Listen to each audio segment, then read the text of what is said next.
Storage units are super convenient. They're secure, they protect your stuff. I think this one even has a guard dog somewhere. Woof.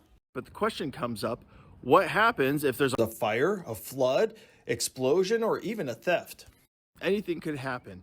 Are the items in your storage unit covered? Is the storage unit itself covered if you start the fire?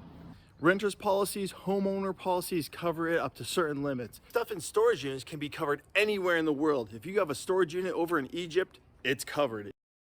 Contact us at the Mike Stevenson Agency and we can let you know all the limits and what's actually covered.